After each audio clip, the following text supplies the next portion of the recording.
इंसान को अपना बुरा वक्त कभी नहीं भूलना चाहिए, वरना उनका भी वही हाल होता है जो इस कहानी में चूहे के साथ हुआ। तो आइए सुनते हैं आज की कहानी। एक वन में एक ऋषि रहते थे। उनके डेरे पर बहुत दिनों से एक चूहा भी रहता था।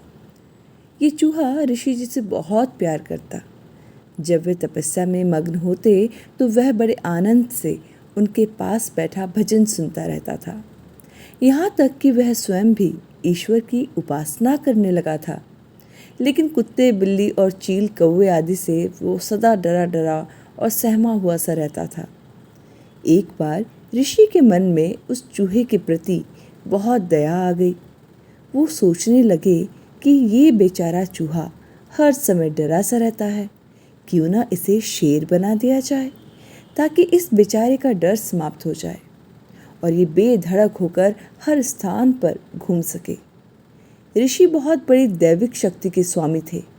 उन्होंने अपनी शक्ति के बल पर उस चूहे को शेर बना दिया और सोचने लगे कि अब ये चूहा किसी भी जानवर से नहीं डरेगा और निर्भय होकर पूरे जंगल में घूम सकेगा।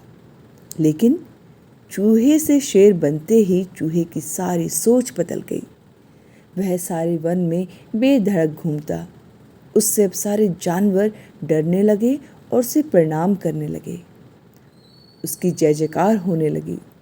किंतु ऋषि ये बात जानते थे कि ये मात्र एक चूहा है, वास्तव में शेर नहीं है। अतः ऋषि उससे चूहा समझकर ही व्यवहार करते। ये बात चूहे को पसंद नहीं आई कि कोई भी उसे चूहा समझकर ही व्यवहार करे। वह सोचने लगा कि इस तरह तो दूसरे जानवरों पर भी बुरा असर पड़ेगा। लोग उसका जितना मान करते हैं उससे अधिक घृणा और अनादर करना आरंभ कर देंगे।